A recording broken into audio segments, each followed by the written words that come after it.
Somehow it got to be January 15th already, halfway through this first month of the new year. And we were talking about this last week because oftentimes when we move into a new year, we start looking ahead, see what's up, what we can predict, and lots of people put out their predictions, and I basically ruined your year by telling you what people were predicting. Because they, as much as the upheaval that we've experienced for the last 2 or 3 years during the pandemic has not quite settled down yet. And the prediction for experts is that there's more uncertainty ahead. So that creates that sense of upset or uncertainty in our own hearts, not being able to control what life has in store for us this year. And truly, that's true all the time. Jesus talked about how in this world there's going to be tribulation. But it would be nice to just get things back to normal again, right? And we're being told that normal is not on the agenda. Not the old normal, and we haven't even hit a new normal yet. We haven't quite settled into a new stride. And part of the uncertainty that goes along with this is it's all pointing towards physical, material occurrences, things to do with money, or whether there's technology available for our computers. Anybody had to wait extra long for a computer in the last couple of years? Anyone tried to buy a car? There's been, missing pieces that has made it difficult to allow us to live our lives the way that we want to live our lives. Gosh darn, poor babies. And so this upheaval is just kind of creating that sense of uncertainty and not really knowing what's next. And what I talked to you about last week was starting with your power of faith first. Before you start putting your belief in money or food or rooftops over your head or jobs, begin by putting your faith in the spiritual, which is the source of all those things. And that source is infinite and unlimited. And when you put your faith there, as Jesus said, seeking first the kingdom, then all those things will be added to us as well. So it's about being proactive, making conscious choices during these times of uncertainty. And when we make conscious choices, it's a kind of a proactive sign that we're going to close the barn door before the horse gets out, right? Or in this case, especially at the beginning of the year, we tend to set a New Year's resolution. Anybody ever done that? Yeah. We set this New Year's resolution to try this instead of that, to give up that and start doing this. But what if it didn't really have anything to do with doing something? What if today we headed off in a new direction to be something new, to have a new identity this year? And I know that, how do we go back into the womb and be born again to have a new identity? Well, it has absolutely nothing to do with the body that you've got, but a level of consciousness that you're living from. And that's what we're going to work towards today, is a new identity. And when you're trying to set a New Year's resolution and try and do something different, usually changing a bad habit, right, or starting a new habit, just realize that you can't change a habit until you've changed the person who created the habit in the first place. Does that make sense? If we live a life that is stingy, it's going to be hard to become somebody who shares their wealth when they haven't first created a consciousness of generosity in themselves, when they haven't first understood why they should be able to be generous with their good. So that's our work today, is to set an intention to be. And in order to do that, we have to first look back over these last 2 or 3 years and just remember where we faltered most. When you were told you can't go out of your house, or you can't go to that favorite restaurant, or you can't get toilet paper anymore, how did you respond to that in consciousness? Do you remember? When your kids were told that they can't hang out with their friends, or when the interest rates went up so high that you can't get a home loan or can't sell your house to anybody because they can't get a home loan. When the cost of living, the groceries started, I'm talking to strangers like never before in the grocery store. And it goes something like this. I cannot believe this. Can you believe this? And they look and go, no, I can't believe it either. So where was your moment of uncertainty that kind of pushed a button in you in these last few years that's still pushing buttons in you? I'm asking you to think about where you faltered regularly. It may be, what happened to your 401k plan over the last few years, or might still be happening.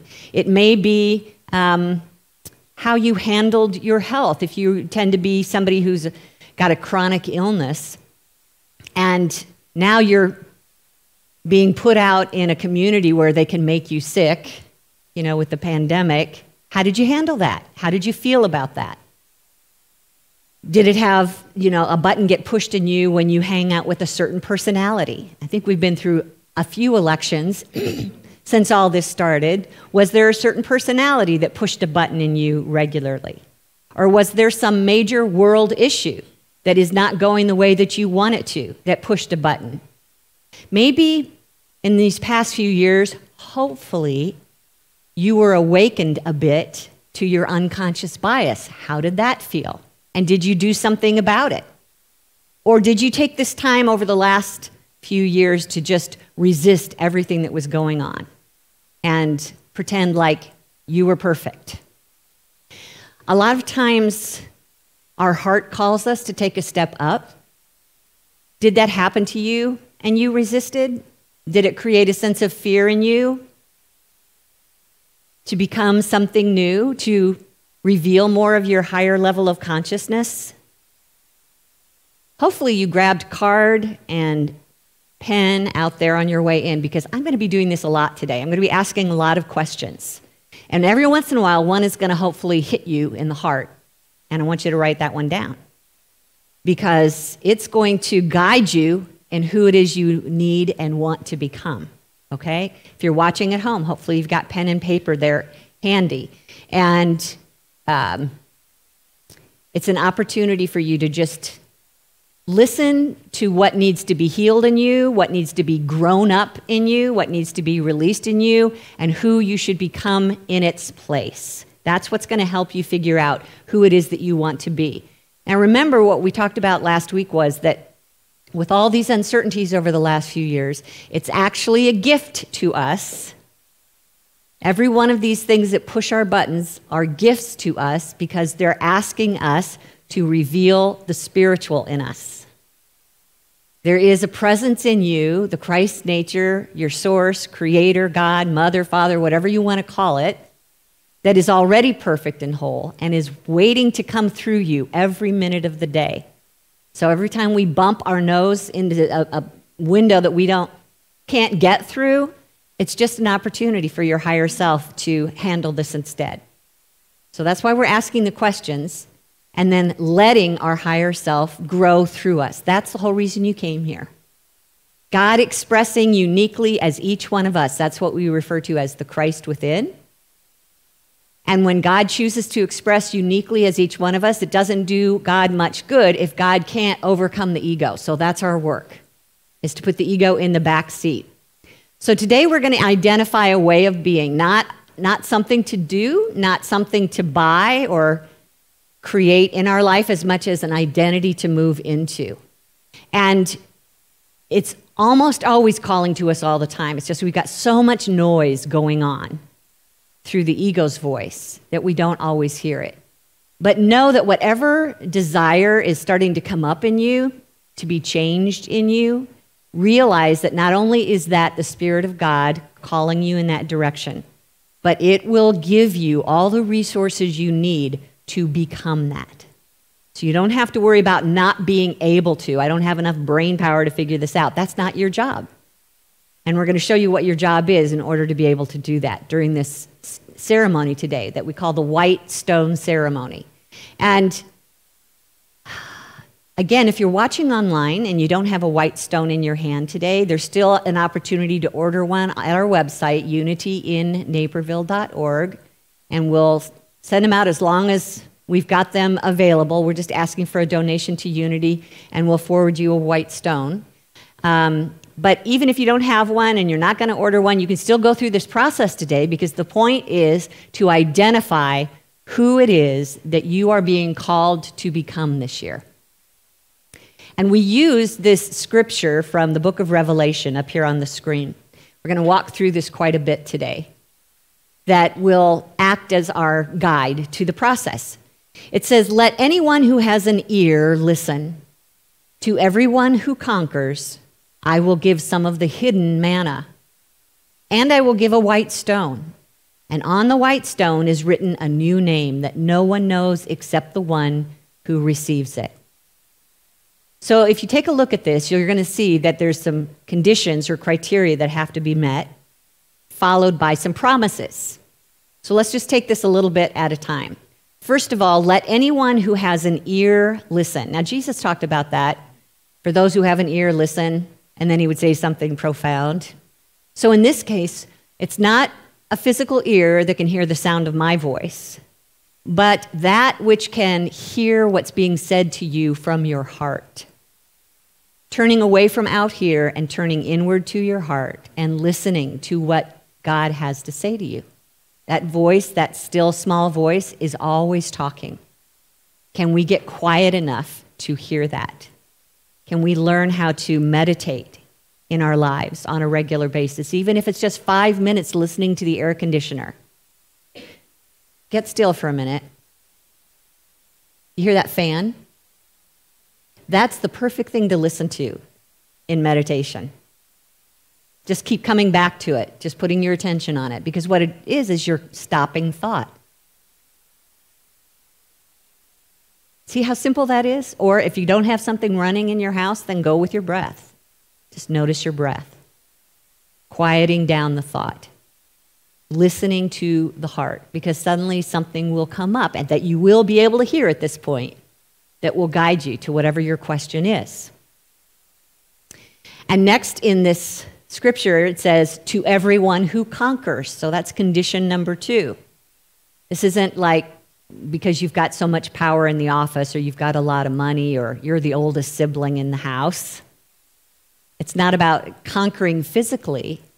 Again, it's conquering the ego within ourselves. To everyone who can put that ego in the back seat, surrender your personal will while you're being still, opening yourself up to that higher way of being in your heart. To anyone who conquers, it's basically making way for your essential self to begin to guide you in your life. And if we're able to do that, if we're able to be still and listen, to notice when the ego is trying to take over and shush it, calm it, put it in the back seat, then one of the promises that this scripture offers is, I will give some of the hidden manna. First of all, when you hear the word I in the scripture, think of the Christ within, the presence of source, giving. And many of us, if we grew up in the Bible, you might remember the story about manna from heaven. Do you remember what that story was about? Who did it have to do with? Who was the main character in that? The Israelites. And who was leading them? Yeah, so Moses took them out of Egypt, out of bondage, and headed off into the wilderness to find the promised land. Big problem, thousands of people, no food. But God had promised manna from heaven. And in the morning when they would wake up, there would be this substance all over the ground for them to eat. It would only last for the day. If you tried to save it and hoard it for the next day out of fear, it would decay.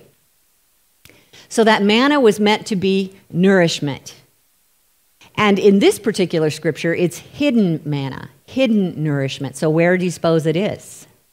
It's on the inside, coming from the heart. That hidden manna is that which nourishes us as a spiritual understanding. Think of that as the metaphysical interpretation of this manna, a spiritual understanding. So when we listen to that still small voice within us, when we put our ego in the back seat, then that hidden spiritual understanding will come through and show us, provide for our every need. What is ours to do? The next promise in the scripture says, I will give a white stone. Now, back in ancient Greece, the jury would cast a white stone if they were acquitting the accused, which means they're not guilty. And back in Jesus' day, when a prisoner was released from jail, they were given a white stone to prove that they had served their time. So in this particular story, when we're looking at it metaphysically, think of this white stone as your get out of jail free card, but more importantly, it's a proof of who you are. You are free. You have infinite potential. You are without boundaries because you are spirit. So this white stone is reminding us of who we are, that there's nothing to hold us back. So as you're holding on to this stone, it says in the next part of the scripture, on the white stone is written a new name that no one knows except the one who receives it. The name is all important today because the name represents a certain meaning to you and you alone. You are the only one who can choose this name for yourself as guided by Spirit. But the good news is you don't have to figure out how to become that quality or that identity, because the power to be that is the I am.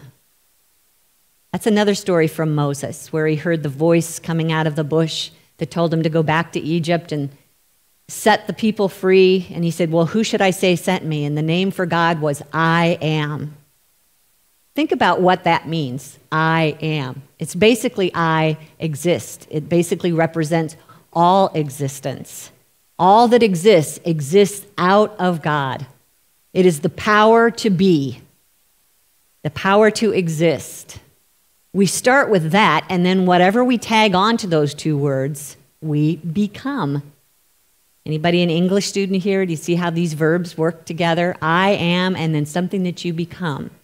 What is that name? What is that word that you will be? You couldn't be that if there wasn't a power to be, which is God itself, the very nature of God.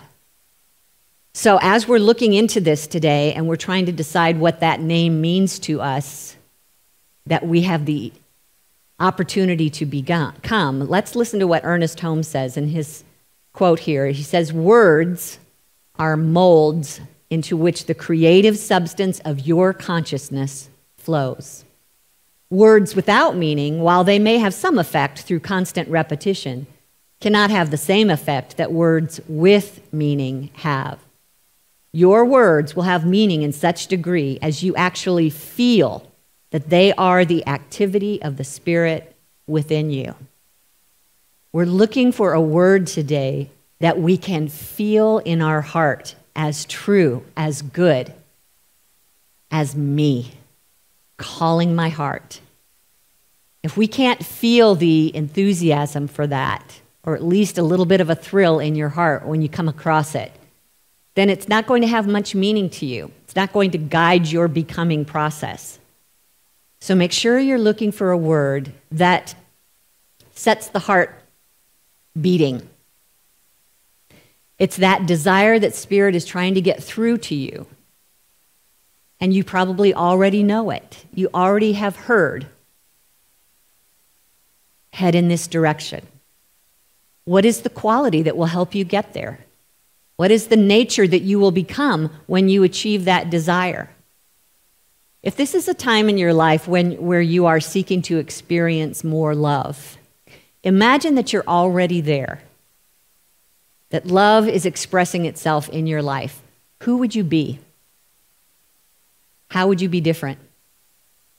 If you felt love in your life, who would you be? You would be loving, giving, allowing, supporting, open, and receptive. This is the word that might call to you today, to become this year. Start by being open and accepting.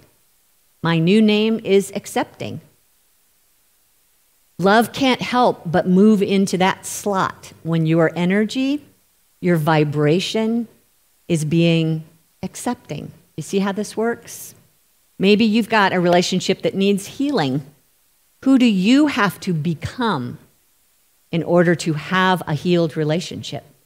What would life be like for you if your relationship was healed? You'd be forgiving and giving. You'd be kind and generous. Think of a quality that helps you get to where you want to go. If you have a body that has chronic illness going on in it, and this is your year to become health, what is the attitude of health that you will become? If you were healthy and strong, what would your attitude about life be? What would your identity be? Strong, vibrant, alive, enthusiastic. That might be your word today. If your heart has been calling you to try something new, maybe it has to do with work, maybe it's a new hobby, maybe it's expressing a new talent. Who would you be when you were expressing that new part of yourself? How would it feel? I am creative, I am confident, I am joyful about life. What is your word that allows you to get there? Maybe money's an issue for you, and you're constantly struggling to have enough. Well, then what would life be like if there were always enough for you? Who would you be? You'd be calm, you'd be peaceful, you'd be free, you'd be generous. Think of that and be that person first. Choose a word that represents that. And remember that the truest power behind this process is your I am power.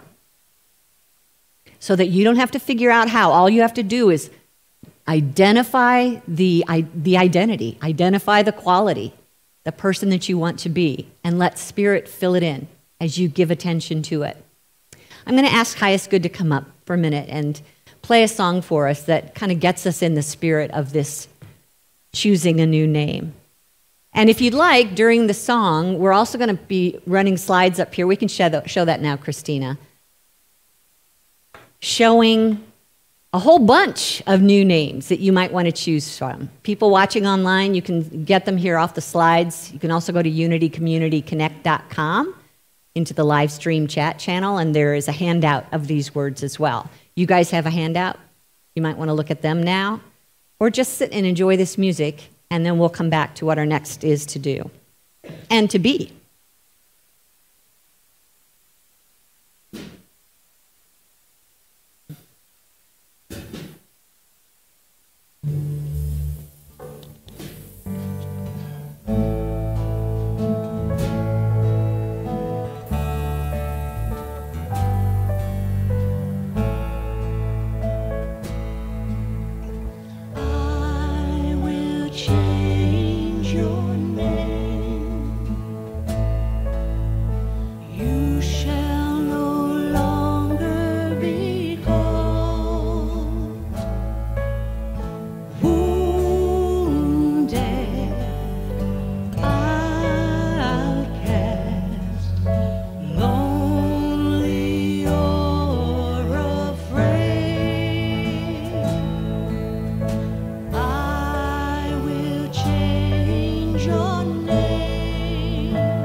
Change your name.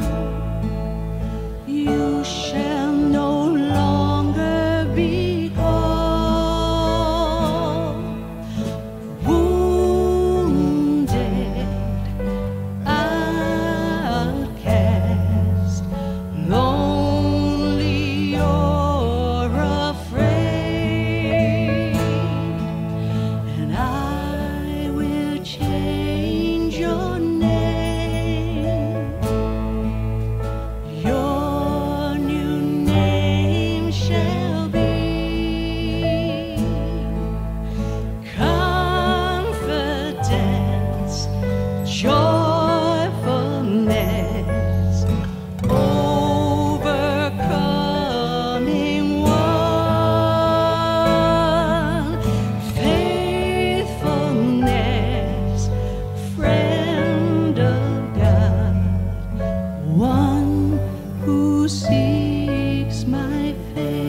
Thank you. So, you ready to do some work? Remember that Jesus told us when we ask, it is given. So let's just trust. Let's just start with the process, knowing that whatever we ask for today, it is given. It's already been laid on our heart to be revealed to us. And again, I'm going to go through a series of questions that might point you in this direction. So if you hear a question that sparks you, write it down. If you hear a name that comes to you when I ask a question, you can write it down. But before we get there, what we want to do is change our own energy, if it's not there already, to align with Spirit so we can hear that inner voice. And one of the ways that we do that is by lightening our energy with appreciation, gratitude, and love. So I'm going to ask you to close your eyes first.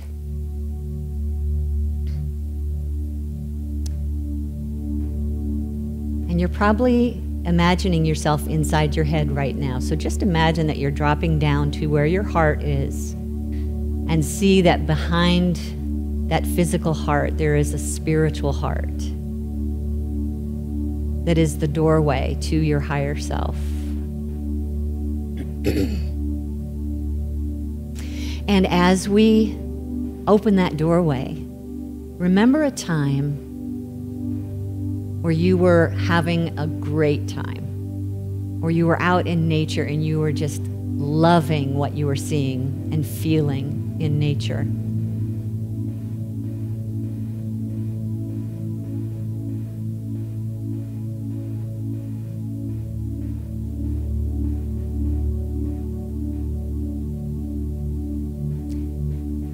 Or think of someone that you care about, that warms your heart when you think of them. Bring them to mind right now until you can feel that appreciation in your heart.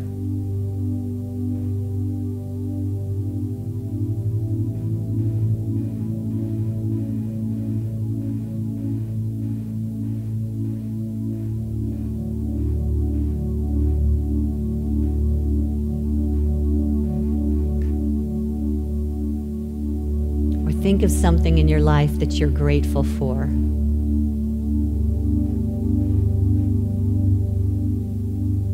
Until your heart can feel that gratitude.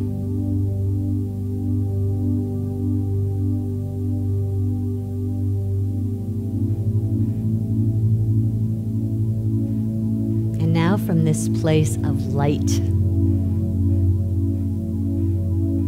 we invite Spirit to speak clearly to our awareness as we discover our new name for this year.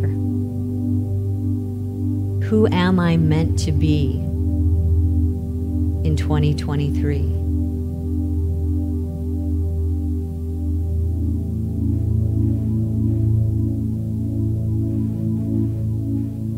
What word or quality would guide me on my journey of becoming?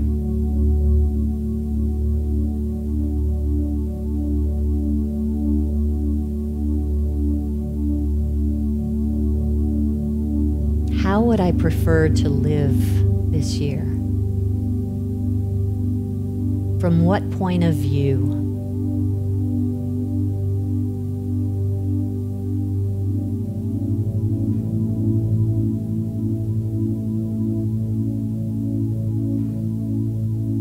What do I aspire to be?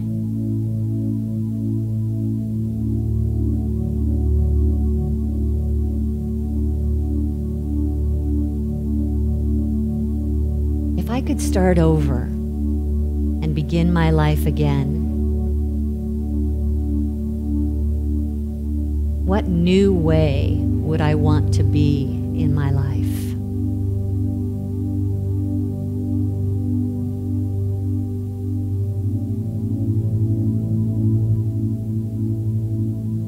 How do I want people to know me, to think of me?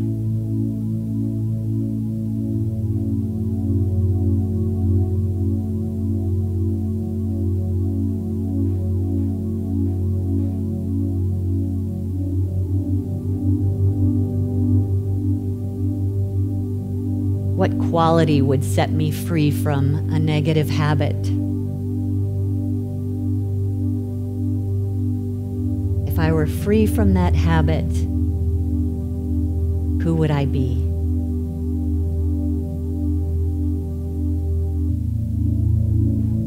If I could transform a negative belief, what would my new belief be?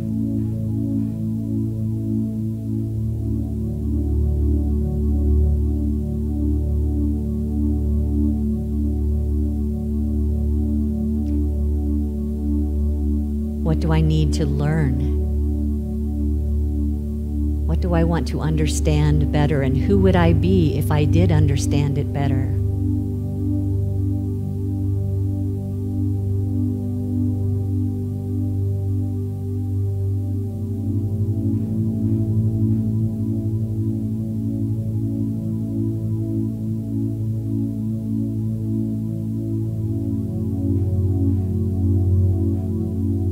What fear is holding me back, and what truth will cancel that fear?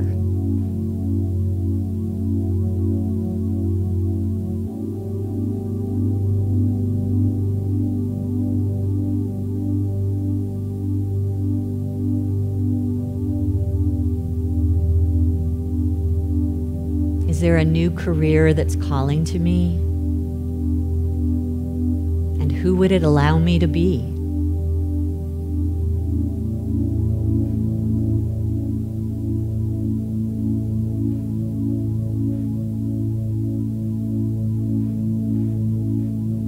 What wants to change in my health? And what kind of person would I be living in that new state?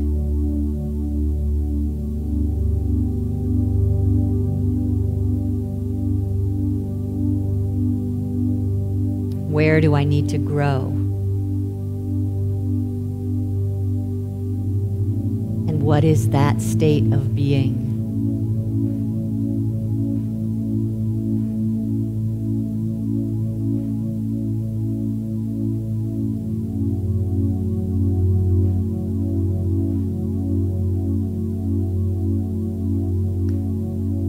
Who do I need to become to be a giver in life instead of a receiver?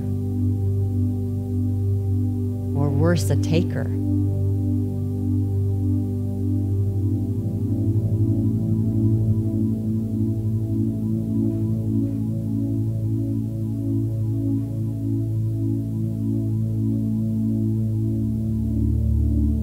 How do I connect more closely to the heart of God?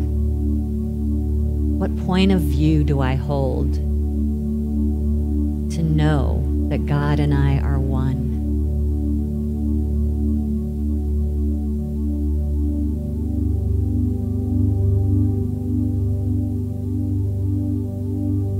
I'll invite you now to take a look at your list of names and see if there's something there that speaks to you. We'll have them on the screen. And when a name comes to you, I'm going to ask you to just sit with it for a moment in the silence and invite it to offer a deeper understanding of what it means to you. How would you live your life differently if this were your new name? How would your life change? And as you picture yourself becoming this person, notice how it makes you feel. Is there a feeling response that feels like yes?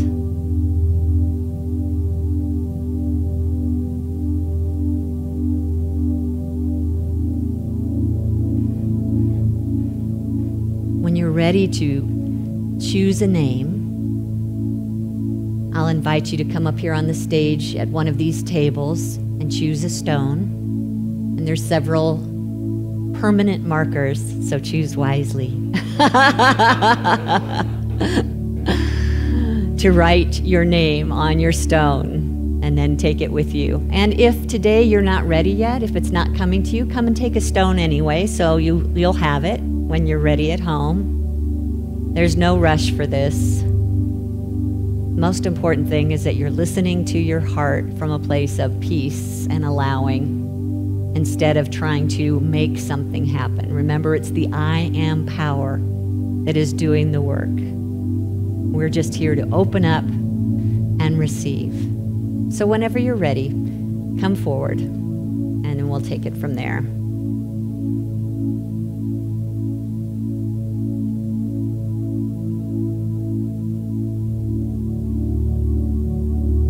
Be careful on the steps, please.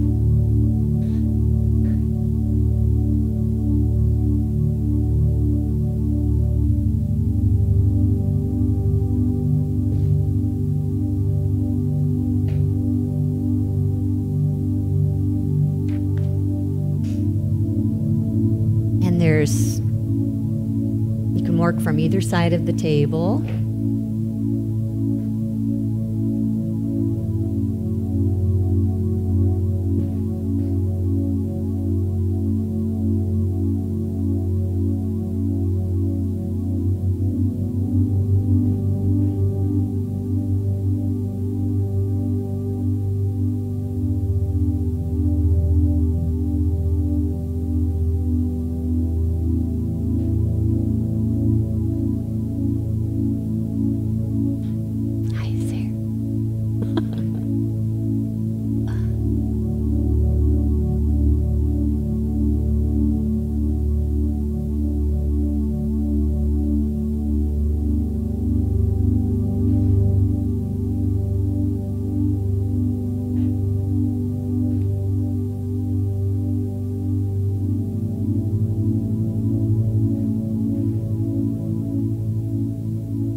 And as you return to your seat, just take a moment to feel gratitude for this name,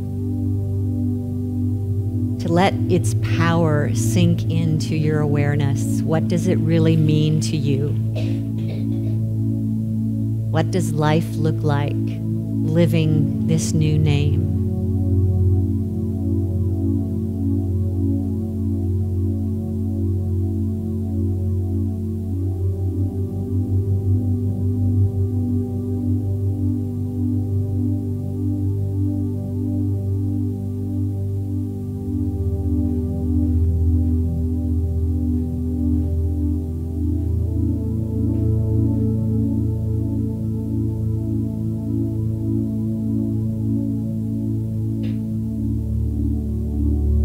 If somebody's phone is ringing, now's a good time to turn it off.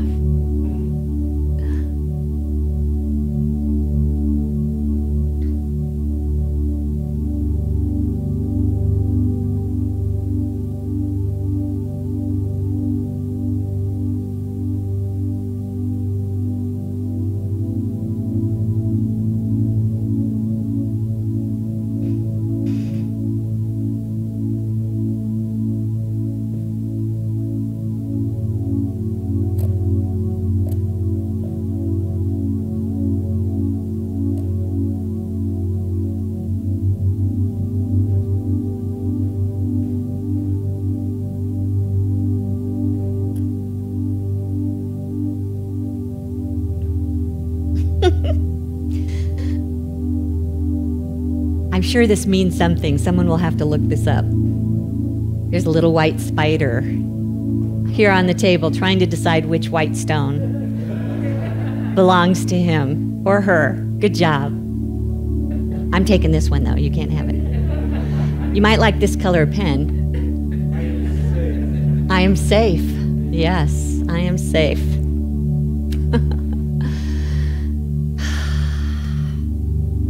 So how about if we own our name. We're going to say this affirmation together, and at the end you'll have an opportunity to say I am now and say your name. But if you want to keep it private, you can just say I am now, I am. Okay? Up here on the screen. Thank you, Mark. Let's say this together. My new name points me to new life in 2023. I'm willing to fulfill its meaning. I allow my name to help me make conscious choices in uncertain times. My new name opens my awareness to its true essence. My new name guides, are we together? Guides my name, my ego. Okay, wait, let me go back. To its true essence. It guides my ego to a higher way of being. As I live this name, I welcome a new beginning filled with infinite potential. The great I am is the one and only power in my name and in my life, and all things are possible. Through the power of I am now, I am. So it is, and so I.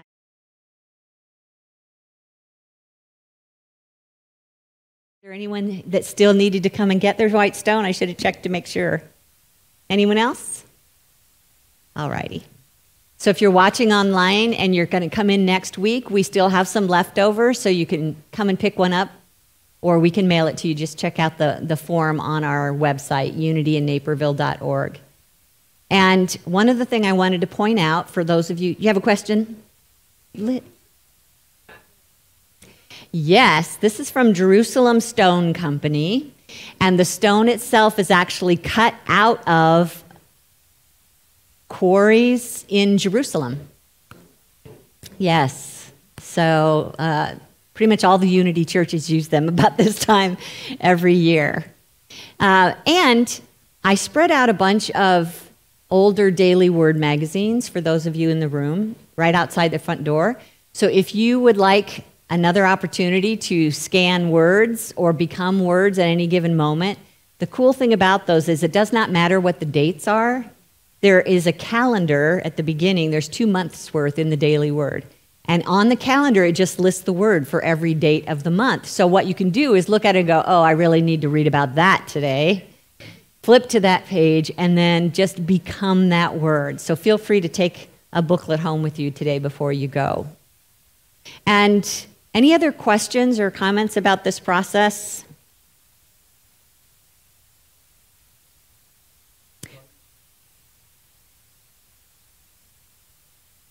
How do you become it? He said, how do you recognize that you're embodying it? John says, say it out loud. Don? I am that. I am that I am.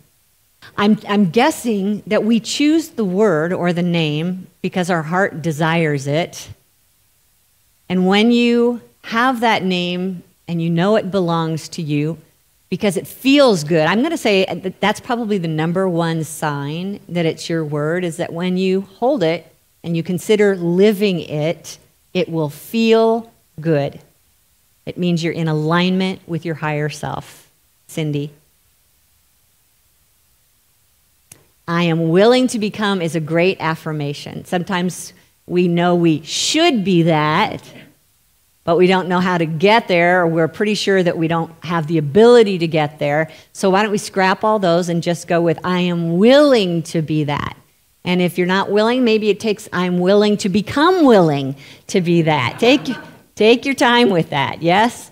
But just keep checking in when you look at your name on your stone, imagining yourself being that name. I think we all have the ability to imagine that picture.